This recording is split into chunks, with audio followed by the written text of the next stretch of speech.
दोस्तों मैं बता दूं कि इस देश में बाबा साहब को लेकर मध्य प्रदेश के ग्वालियर में जिस प्रकार से माहौल ख़राब करने में लगे हुए हैं मुट्ठी भर जातिवादी के लोग और जातंगवाद के लोग, मनुवादी विचार के लोग, उस प्रकार से पूरे भारत देश में माहौल आज ख़राब होने जा रहा है।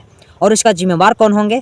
मध्य प्रदेश के पुलिस प्रशासन के लोग और मध्य प्रदेश में जो भी आज सत्ता में बैठे सरकार में हैं उन लोगों पे ये सोचिए कि जिम्मेदारी है। उन लोग खासकर गलतियां कर रहे हैं और उन लोग सोचिए कि कहाँ सोए हुए हैं और बैठकर पुलिस प्रशासन को लोग इस तरीके से बाबा साहब का अपमान और विरोध को देखकर सोचिए कि मजा ले रहे हैं और एक तरह से मजाक उड़ा रहे हैं।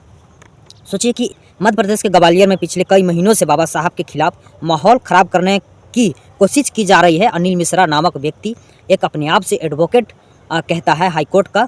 वो कहीं ना कहीं उसको तो खैर अगर ये वकील होता और जो कानून पढ़ा हुआ होता, संविधान पढ़ा हुआ होता तो आज बाबा साहब का अपमानित नहीं करता। वो कहीं ना कहीं इसे ए का नॉलेज नहीं है तो एडवोकेट का नॉलेज कहाँ से होगा इसे।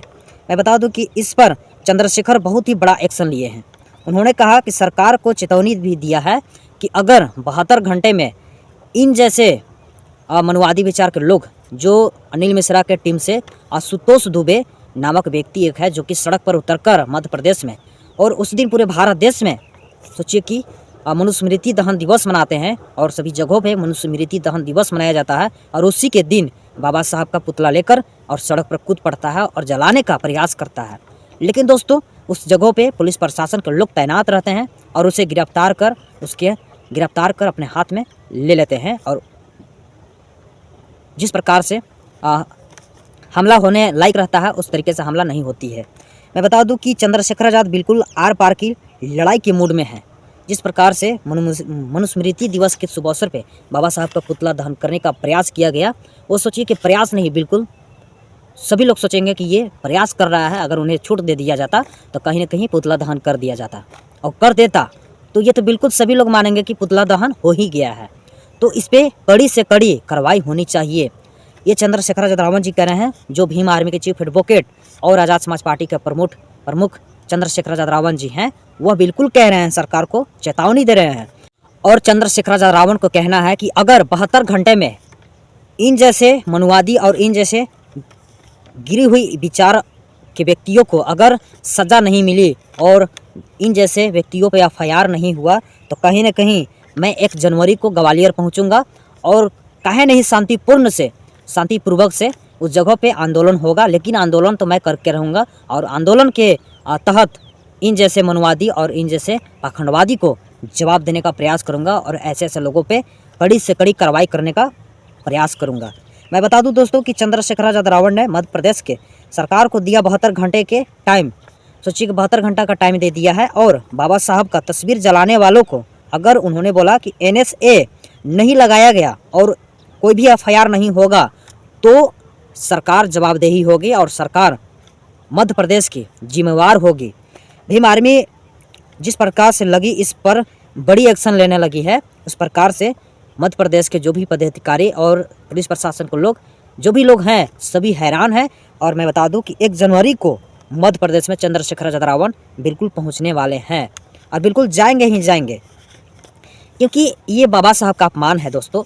ये बाबा साहब का अपमान नहीं होनी चाहिए थे। बिल्कुल जिस प्रकार से आज बाबा साहब के ऊपर अपमान कर दे रहे हैं और अपमानित कर दे रहे हैं, उस प्रकार से तो सभी महापुरुषों को अपमान हो रहा है और सभी देशवासी जो भी बहुजन समाज के लोग हैं, पुलिस प्रशासन के लोग हैं, जो भी सत्ता में बैठे पर सरकार है, सभी को आज अपमान हो रहा है। क्योंकि संविधान के दिए हुए बदौलत से आज जो भी सत्ता में बैठे हुए हैं, जो भी पुलिस प्रशासन के लोग हैं, वह बाबा साहब का देन है। जो कि आज बाबा साहब एक महापुरुष हैं, एक इंसान नहीं, वह भगवान है बहुजन समाज के लिए। अब इस देश के लिए सोचिए कि एक नॉलेज का सिंबल है। आज उन्हीं के ऊपर ऐसे मनुवादी विचार के लोग और 2 कौड़ी को वकील एडवोकेट, अब सोचिए कि मुट्ठी भर जातिवादी के लोग उतर पड़े हैं बाबा साहब का अपमानित करने और इस देश का भविष्य बदलने, परिवर्तन करने। अब सोचिए कि इन जैसे दोगले और इन जैसे 2 कौड़ी के इंसानों से क्या कभी बदल पाएगा इस भारत का राजनीतिक और इस भारत का परिवर्तन हो पाएगा? कभी नहीं होगा। इन लोग जैसे एड़ी से चोटी तक ताकत लगा लेगा तो बिल्कुल नहीं होगा और नहीं होने वाला है। क्योंकि चंद्रशेखर आज़ाद रावण एक आम आदमी नहीं है, वह जो कहते हैं वो बिल्कुल करके दिखाते हैं और वो बिल्कुल करके दिखाएंगे। इस भारत देश में पूरे बहुजन समाज को आज गुस्सा से मतलब कि आक्रोश में आ चुके हैं। और जिस दिन अनिल मिश्रा अगर इन बहुजन समाज के हाथ में आ गया ना, तो हमें लगता है कि बिल्कुल इसका छोटी छोटी कुछ मालूम नहीं पड़ेगा कि अनिल मिश्रा कौन है और कहाँ चला गया।